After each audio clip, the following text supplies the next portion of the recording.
ಅಲ್ಲ ಅಲ್ಲ ನೀನೇ ಎಲ್ಲ, ಅಲ್ಲ ಅಲ್ಲ ನೀನೇ ಎಲ್ಲ, ನಿನ್ನನ್ನು ಬಿಟ್ಟರೆ ಗತಿ ಯಾರಿಲ್ಲ, ನಿನ್ನದೆ ಜಗವೆಲ್ಲ, ನಿನ್ನನ್ನು ಬಿಟ್ಟರೆ ಗತಿ ಯಾರಿಲ್ಲ, ನಿನ್ನದೆ ಜಗವೆಲ್ಲ. ಲಾ ಇಲಾಹ ಇಲ್ಲಲ್ಲ ಮುಹಮ್ಮದುರ್ ರಸೂಲುಲ್ಲ, ಹಯ್ಯಾ ಸಲಾತ್ ಹಯ್ಯಾ ಅಲಲ್ ಫಲಾ. ಲಾ ಇಲಾಹ ಇಲ್ಲಲ್ಲ ಮುಹಮ್ಮದುರ್ ರಸೂಲುಲ್ಲ, ಹಯ್ಯಾ ಸಲಾತ್ ಹಯ್ಯಾ ಅಲಲ್ ಫಲಾ.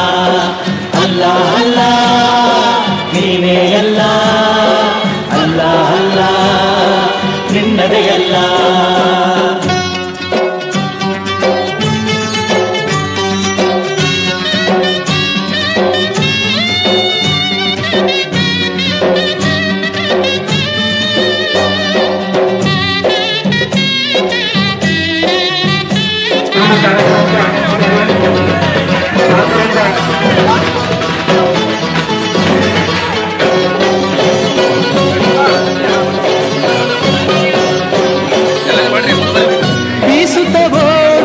ಕಂಕಲರೆಲ್ಲ ಬಾನಲಿ ಹಾರುವ ಹಕ್ಕಿಗಳೆಲ್ಲ, ಬೀಸುತ್ತ ಓಡುವ ತಂಪೆಲರೆಲ್ಲ, ಬಾನಲಿ ಹಾರುವ ಹಕ್ಕಿಗಳೆಲ್ಲ.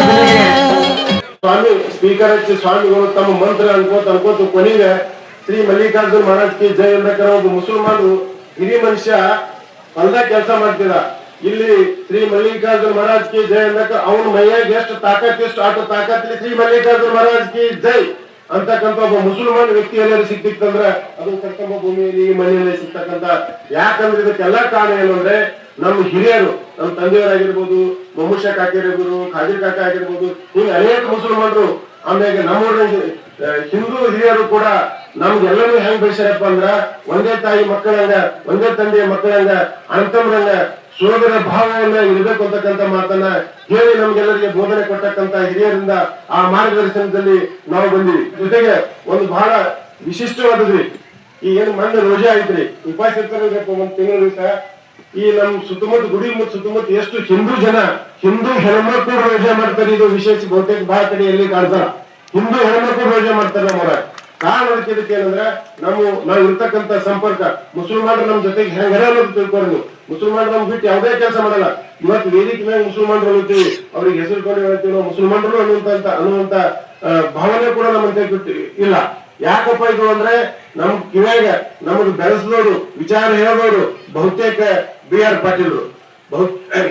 ನಮಗಿವತ್ತು ಕೆಲಸ ಇರ್ಲಿಕ್ಕಿಲ್ಲ, ನಾವೇನು ಮಾಡೋಕ್ಕಿಲ್ಲ, ರೊಕ್ಕ ಗಳಿಸೋಕ್ಕಿಲ್ಲ, ಶ್ರೀಮಂತರಾಗೋಕ್ಕಿಲ್ಲ. ಆದ್ರೆ ನಮ್ಮ ಊರಿನ ಯುವಕರಿಗೆ ಹೆಂಗ್ ಬದುಕಬೇಕು ಅನ್ನೋದನ್ನ ದಾರಿ ಕೊಟ್ಟವರು ಸನ್ಮಾನ್ಯ ಶ್ರೀ BR ಪಾಟೀಲ್. ನಾವ್ ಏನು ಇರ್ಲಾರ್ದನೋ ಬದುಕ್ತೀವಿ, ಏನು ಇರ್ಲಾರ್ದನೋ ಎಲ್ಲಿಂದ ಹೋಗಿ ಬರ್ತೀವಿ. ಕಾರಣ ಇದಕ್ಕೆ BR ಪಾಟೀಲ್ ಅಂತಕ್ಕಂಥ ಮಾತು ಹೇಳ್ತೀನಿ.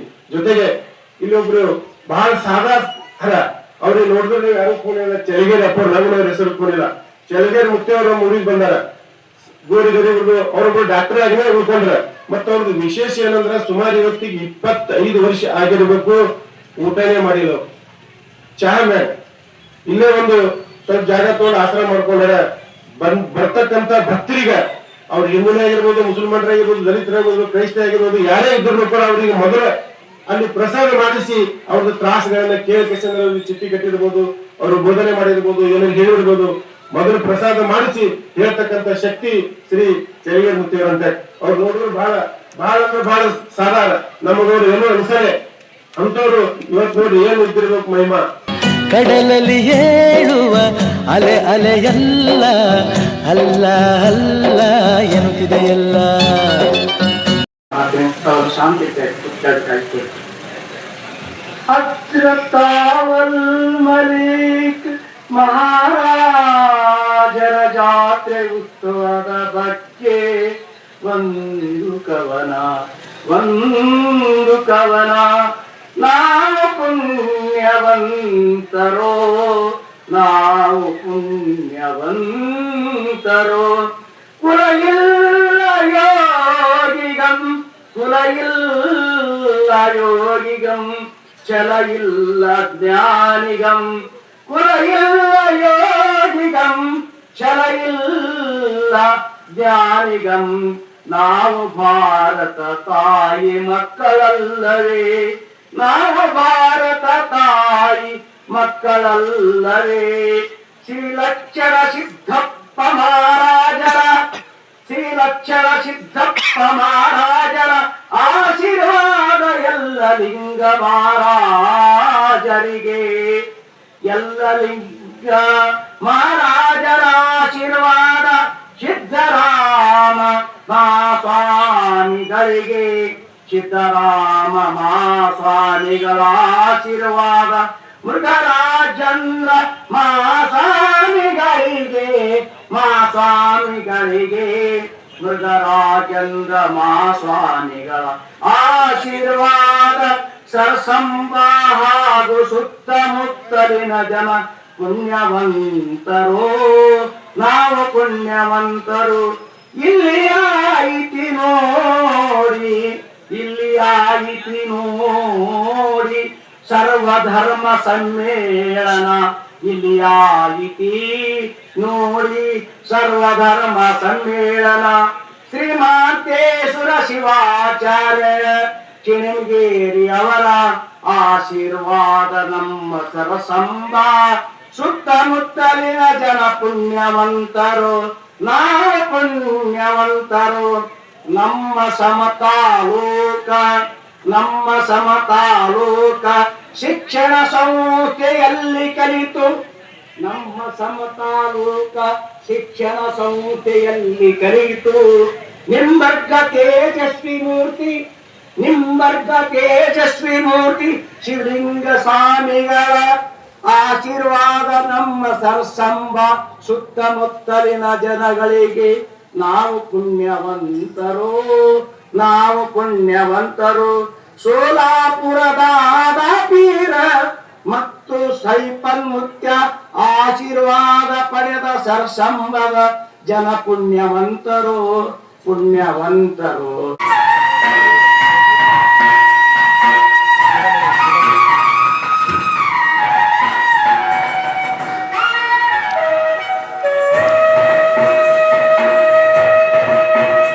ಅಲ್ಲ ಅಲ್ಲ ಎನ್ನುತ್ತಿದೆಯಲ್ಲ, ಅಲ್ಲ ಅಲ್ಲ ಯಾ ಅಲ್ಲ ಹಾಯ್ ಅಲ್ಲ, ಬಿಟ್ಟರೆ ಗತಿಯಾರಿಲ್ಲ ನಿನ್ನಲೆ ಜಗವೆಲ್ಲ. ಗೊತ್ತು ಸರ್, ಹಿಂದೂಸ್ತಾನ್ ಮುಸಲ್ಮಾನಲ್ಲ, ಮುಸಲ್ಮಾನರು ಕೂಡ ಈ ದೇಶದಲ್ಲಿ ಹುಟ್ಟಿದ್ರೆ ಅವರು ಕೂಡ ಹಿಂದೂಗಳೇ. ಯಾರು ಹಿಂದೂಸ್ತಾನದಾಗ ಹುಡ್ತಾರ, ಯಾರು ಭಾರತದಾಗ ಹುಡ್ತಾರ, ಯಾರು ಇಂಡಿಯಾದಾಗ ಹುಡ್ತಾರ, ಅವರೆಲ್ಲರೂ ಹಿಂದೂಗಳೇ. ಧರ್ಮ ಬಂದಾಗ ಯಾರು ಧರ್ಮ ನೀವು ಲಿಂಗಾಯತ ಹೇಳ್ತೀರಿ, ಮುಂದಕ್ಕೆ ಹೋದ್ರೆ ಇವಾಗ ಮುಂದಕ್ಕೆ ಹೋದ್ರೆ ಇವತ್ತು ನೀವು ಲಿಂಗಾಯತ ಹೇಳ್ತೀರಿ, ಮತ್ತೊಬ್ಬ ಬ್ಯಾರೆ ಹೇಳ್ತಾನೆ, ಸಿಖ್ ಹೇಳ್ತಾನೆ, ಮತ್ತೊಬ್ಬ ಬೌದ್ಧ ಹೇಳ್ತಾರ, ಅದರ ಜಾತಿಗಳು ಬರ್ತಾವ, ವರ್ಣಸಂಕರಗಳು ಬರ್ತಾವ. ಅದೆಲ್ಲವನ್ನು ಮೀರಿ ಮನುಷ್ಯ ಮನುಷ್ಯನನ್ನು ಗುರುತಿಸಿ, ಮನುಷ್ಯ ಮನುಷ್ಯನನ್ನು ಗೌರವಿಸಿ, ಮನುಷ್ಯ ಮನುಷ್ಯನನ್ನು ಪ್ರೀತಿಸಿ, ಮನುಷ್ಯ ಮನುಷ್ಯನನ್ನು ಕರುಣೆ ತೋರಿಸಿದ್ರೆ ಅದೇ ಎಲ್ಲಕ್ಕಿಂತ ದೊಡ್ಡ ಧರ್ಮ. ಧರ್ಮ ಯಾವುದು ಅಂದ್ರೆ ಪರಸ್ಪರ ಗೌರವ, ಪರಸ್ಪರ ಪ್ರೀತಿ, ಪರಸ್ಪರ ಅವ್ರ ಕಷ್ಟವಾಗಿದ್ದಾಗ ನೀವು ನಡುಕಪಟ್ರೆ, ಅವ್ರಿಗೆ ಸಹಾಯ ಮಾಡಿದ್ರೆ ಅದೇ ಧರ್ಮ. ಧರ್ಮ ಮನುಷ್ಯನಿಗೆ ಬಿಟ್ಟು ಧರ್ಮ ಇಲ್ಲ, ಧರ್ಮಕ್ಕಾಗಿ ಮನುಷ್ಯ ಇಲ್ಲ. ಮನುಷ್ಯನಿಗಾಗಿ ಧರ್ಮದ, ಮನುಷ್ಯನಿಗಾಗಿ ದೇವರದ. ಅಲ್ಲಮ್ಮ ಹೇಳ್ತಾರ, ನೀನು ದೇವನಲ್ಲ ನಾನು ದೇವರು ಅಂತ ಹೇಳ್ತಾರ. ದೇವರು ನೀ ಅಲ್ಲ, ನಿನಗ ನೀರಳಿಕೆ ಇತ್ತು, ನಿನಗೆ ಕೃಷಿ ಆದರೆ ನಿನಗೆ ನೀರಳಿಕೆ ಇತ್ತು, ನಾನು ನೀರು ಕುಡಿಸ್ತೀನಿ, ನಿನಗೆ ಹೊಸ ಅನ್ನ ನಾ ಉಡಿಸ್ತೀನಿ, ನಿನ್ನ ಪೂಜಾ ನಾ ಮಾಡ್ತೀನಿ, ದರ್ಗಾ ತೊಳಿತೀನಿ, ಲಿಂಗ ತೊಳಿತೀನಿ, ನೀ ಹೆಂಗ್ ದೇವರಾದ ಇರ್ತದೆ. ಅಲ್ಲ ಪ್ರಭು ಕೇಳಿ ನಾ ಕೇಳಿದ್ರು. ಇದ್ರ ಅರ್ಥ ಏನಂದ್ರ ಪ್ರತಿಯೊಂದು ಮಾರ್ಗ. ಒಂದ್ ಮಾತು ಸ್ವಾಮಿ ವಿವೇಕಾನಂದ ಹೇಳ್ತಾರೆ, ಬಹಳ ಚಂದವರು ಶಿಕಾಗೋದಲ್ಲಿ ಅಂದಿದೆ, ಇದು ಮಾತು ಹೇಳಿ ಮುಗಿಸ್ತೀನಿ.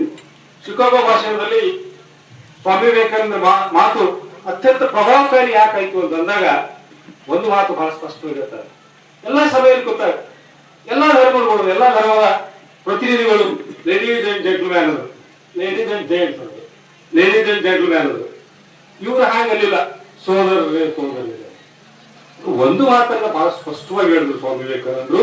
ಯಾಕವರು ಅದರಲ್ಲಿ ಪಾಸ್ ಆದ್ರಂದ್ರ, ಹೆಂಗೆ ನೀವು ಸಮುದ್ರಕ್ಕೆ ಸೇರುವಾಗ ನದಿಗಳು ಬೇರೆ ಬೇರೆ ಹೆಸರುಗಳಿಂದ, ಕಾವೇರಿ ಇದೆ, ಭೀಮಾ ಇದೆ, ಕೃಷ್ಣ ಇದೆ, ಕಾಳಿ ಇದೆ, ನಿಮ್ಗೆ ಈ ಕಡೆ ತುಂಗಭದ್ರಾ ಇದೆ, ತುಂಗಾ ಇದೆ, ಭದ್ರಾ ಇದೆ, ಎಲ್ಲಾ ನದಿಗಳು ಕೊನೆಗೆ ಹೋಗಿ ಎಲ್ಲಿ ಸೇರ್ತಾವ? ಸಮುದ್ರಕ್ಕ. ಆ ಸಮುದ್ರ ನೀರಿಗೆ ಯಾ ನದಿ ನೀರು ಅಂತ ಹೇಳ್ತೀನಿ ಕೇಳ್ತೀನಿ, ಅದಕ್ಕೆ ಏನ್ ಹೆಸರು ಹೇಳ್ತೀನಿ ಸ್ವಾಮಿ ವಿವೇಕಾನಂದರು? ಆ ಶಿಕಾಗೋ ಭಾಷಣದಲ್ಲಿ ಈ ಪ್ರಶ್ನೆ ಇರ್ತದೆ. ಹಂಗ ಮಾನವ ಜನ್ಮಕ್ಕ ಜ್ಞಾನ, ಅರಿವು, ಪ್ರೀತಿ, ತನ್ನನ್ನು ತಾನು ತಿಳ್ಕೊಳಕ ಇವೆಲ್ಲ ಧರ್ಮಗಳು ನದಿಗಳಿದ್ದಾಗ, ಬೇರೆ ಬೇರೆ ನದಿಗಳಿದ್ದಾಗ ಅದೆಲ್ಲರೂ ಸೇರ್ಬೇಕಾದದ್ದು ಇಲ್ಲಿಗೆ ಸಮುದ್ರಕ್ಕೆ. ಅದೇ ರೀತಿ ನಾವು ಎಲ್ಲರ ಮುಖ್ಯ ಗುರಿ ಏನಂದ್ರ ಆ ಪರಮಾತ್ಮನ ಕಾಣುವುದು ಅಥವಾ ನಮ್ಮ ಅರಿವು ಮೂಡ್ಕೊಳ್ಳೋದು ಅಥವಾ ನಮ್ಮನ್ನು ನಾವು ತಿಳ್ಕೊಳ್ಳೋದೇ ಅದು ಸಮುದ್ರ ಇದ್ದಾಗ. ಅಷ್ಟೇ ಧರ್ಮಗಳಂದ್ರ ಬೇರೆ ಹೆಸರು ಹಿಡ್ಕೊಂಡು ಬೇರೆ ಧರ್ಮ ಹೆಸರುಗಳು ಇಸ್ಲಾಂ ಇರ್ಬೋದು, ಸಿಖ್ ಇರ್ಬೋದು, ಇಸಾಯಿ ಇರ್ಬೋದು, ಬೌದ್ಧ ಇರ್ಬೋದು, ವೀರಶೈವ ಇರ್ಬೋದು, ಮತ್ತೆ ಅನೇಕ ಧರ್ಮಗಳು ಜಗತ್ತಿನಲ್ಲಿ.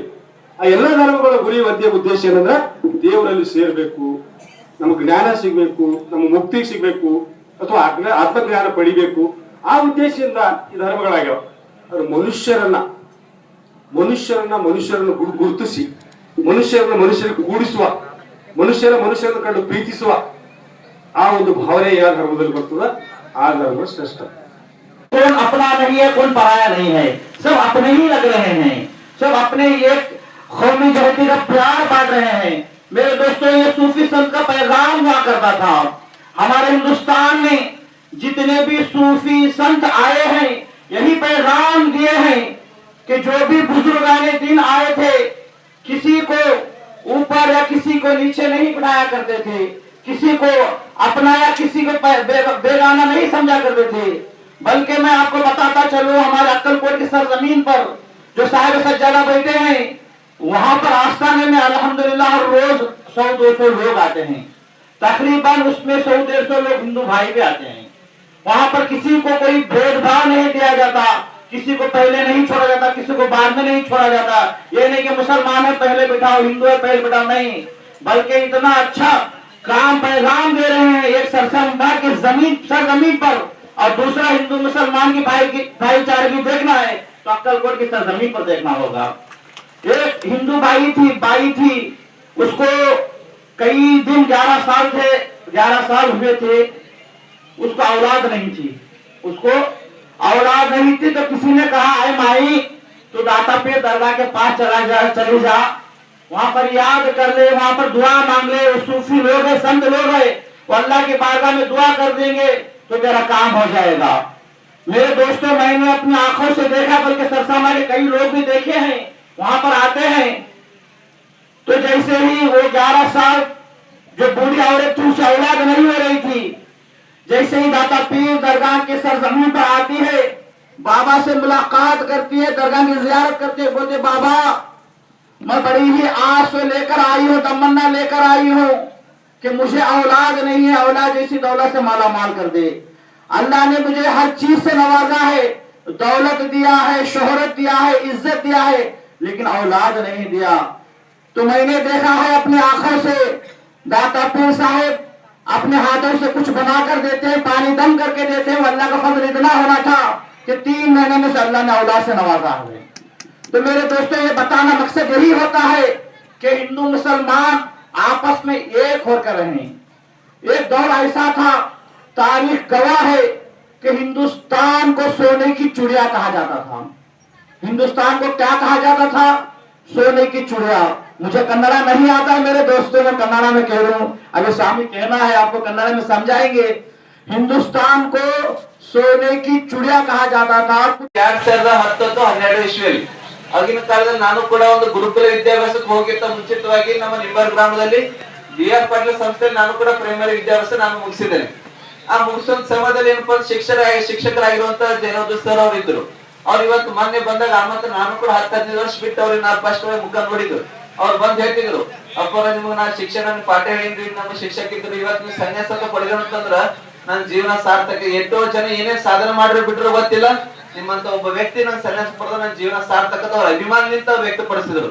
ಯಾರು ಜಯನಂದ್ರ ಅವ್ರ ಸರ್ ಅವ್ರೇನಂದ್ರು, ಇಲ್ಲಪ್ಪ ನಮ್ ಸರಸನ್ ಗ್ರಾಮಕ್ಕೆ ಬರ್ಬೇಕು, ಯಾಕಂತಂದ್ರೆ ನಮ್ ಕಾರ್ಯಕ್ರಮ ಏನಪ್ಪಾ ಅಂದ್ರೆ ಸರ್ವಧರ್ಮ ಸಮ್ಮೇಳನ, ಎಲ್ಲಾ ಭಕ್ತರು ಕಲ್ತಿ, ಎಲ್ಲಾ ಸಮಾಜದವ್ರು ಕಲ್ತಿ, ಎಲ್ಲಾ ಕಾರ್ಯಕ್ರಮ, ನಮ್ಮ ಊರಿನ ಕಾರ್ಯಕ್ರಮ, ನಮ್ಮ ದೇವರ ಕಾರ್ಯಕ್ರಮ ತಿಳ್ಕೊಂಡು ನಾವು ಕಾರ್ಯಕ್ರಮ ಮಾಡ್ತೀವಿ. ಆ ಕಾರ್ಯಕ್ರಮ ನಾವು ತಾವು ಬರ್ಬೇಕಂತಂದಾಗ ನಮ್ಮವರೇ ಸರ್ ಬಂದ್ ಕಳ್ಕೊಂಡು ನಾ ರಾತ್ರಿ ಬಾರ ಇಲ್ಲಿ ನಸ್ಕಿಂಜ ನಾಟಕಲ್ಲಿ ಎದ್ದು ಬರ್ತೀನ ತಂಕಿ ಅವ್ರಿಗೆ ಮಾತು ಕೊಟ್ಟು ಬಂದಿನಿ ಇವತ್ತು ಕಾರ್ಯಕ್ರಮ. ಹಾಗಾಗಿ ಬಂದವಳೆ ನಮ್ಗೆಲ್ರಿಗೂ ಕೂಡ ಒಳ್ಳೇದಾಗ್ಲಿ, ಸಾಧ್ಯವಷ್ಟು ಕಾರ್ಯಕ್ರಮ ಒಳ್ಳೆ ರೀತಿಯಲ್ಲಿ ಯಶಸ್ವಿಯಾಗಿ ಒಳ್ಳೆ ರೀತಿಯಲ್ಲಿ ಬೆಳವಣಿಗೆ ಅಲ್ಲಿ ಅಂತ ಹೇಳ್ತಾ, ಯಾಕಂದ್ರೆ ಜಗತ್ತಿನ ಒಂದ್ ಕಡೆ ಹೇಳ್ತಾ ಶ್ಲೋಕ, ನಶ್ವರಂ ಜೀವಿತಂ ಲೋಕೆ ನಶ್ವರಂ ಧನಯವನಂ ನ ಶುರಂ ಕೃತ್ಯದಾರಸ್ಯ ಕೀರ್ತಿಸ್ಯ ಜೀವಿತ ಕೂಡ ಶ್ಲೋಕದ ಹೇಳ್ತಾರೆ. ನಾವು ಸರಿ ಹೋಗ್ ಕೂಡಲೇ ಹೆಂಡತಿ ಮಡದಿ ಆಸ್ತಿ ಅಂತ ಎಲ್ಲೂ ಕೂಡ ಇಲ್ಲೇ ಬಿಟ್ಟು ಹೋಗೋದು, ತೆಗೆದುಕೊಂಡು ಹೋಗ್ಲಿಕ್ಕೆ ಏನೋ ಅವಕಾಶ ಕೊಟ್ಟಿಲ್ಲ. ಭೂಮಿ ಮೇಲೆ ಸರಿ ಹೋಗ್ ಕೂಡಲೇ ಸ್ಥಿರವಾಗಿ ಶಾಶ್ವತ ಉಳಿದೇನಪ್ಪ ಅಂತಂದ್ರೆ ಪುಣ್ಯ ಕೆಲಸ ಒಂದು ಪಾಪ.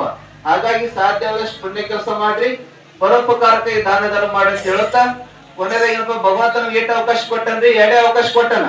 ಒಂದು ಕೊಟ್ಟು ಹೋಗೋದು, ಇನ್ನೊಂದು ಬಿಟ್ಟುಕೊಂಡು ಹೋಗೋದು. ತೆಗೆದುಕೊಂಡು ಹೋಗಕ್ಕೆ ಅವಕಾಶ ಏನೂ ಕೊಟ್ಟಿಲ್ಲ. ಇರೋ ತನಕ ನಮ್ಮಂತ ಭಾವನೆ ಬರ್ಲಿ. ಎಲ್ಲಾ ಅತಿಥಿ ಮಹೋದಯರು ಮತ್ತೆ ನಮ್ ಗುರುಶಾನ್ ಪಾಟೀಲ್ ಅವರು ಮತ್ತೆ ಕಲ್ಯಾಣ ಪಾಟೀಲ್ ಅವರು ಮತ್ತೆ ಸಿದ್ದರಾಮಪೇಟೆ ಅವರು, ನಾನು ಕೂಡ ಬಹಳ ಸತಿ ಕಾರ್ಯಕ್ರಮಕ್ಕೆ ಹೋಗಿದ್ದೀನಿ. ಇವತ್ತೇ ಬಹಳ ಒಂದು ವಿಸ್ತಾರ ಮಾತಾಡಿ ನನಗೆ ಕೂಡ ಖುಷಿ ಆಗಿದ್ದು. ಹಾಗಾಗಿ ಏನಪ್ಪಾ ಅಂತಂದ್ರೆ ಅಭಿಮಾನ, ಏನ್ ಅಭಿಮಾನಪ್ಪ ಅವ್ರು ಮಾತಾಡೋ ಅರ್ಥ ಏನಪ್ಪಾ ಅಂತಂದ್ರ ನಾ ಇರುವಂತ ಜಾಗ, ನಾ ಇರುವಂತ ಸ್ಥಳ ಸುಖ ಶಾಂತಿ ಸಮೃದ್ಧಿ ಅಣ್ಣ ತಮ್ಮರ ರೀತಿಯಲ್ಲಿ ಇರ್ಬೇಕಂತ ಅಭಿಮಾನ ನಿಂತು ಮಾತು ಹೇಳಿದ್ರೆ ಅವ್ರಾಗಿ ಒಂದ್ಸತಿ ಜೋರ ಚಪ್ಪಲ್ ತಟ್ಲೇಬೇಕಾಗ್ತದೆ ಬಂದವರು. ಹಾಗಾಗಿ ಸಾಧ್ಯವಾದಷ್ಟು ಭಗವಂತನ ಆಶೀರ್ವಾದ, ದೇವರ ಆಶೀರ್ವಾದ ನಿಮ್ಮೆಲ್ಲರ ಮೇಲೆ ಇರ್ಲಿ ಅಂತ ಆಶೀರ್ವದಿಸ್ತಾ ನಾನು ಒಂದ್ 2 ಮಾತು ಗುರುಪಾದಕ್ಕೆ ಅರ್ಪಿಸ್ತೇನೆ. ಸರ್ವೇ ಜನ ಸಿಕ್ಕಿರಬಹುದು. ಸತ್ಯಂ ಶಿವಂ ಸುಂದರಂ.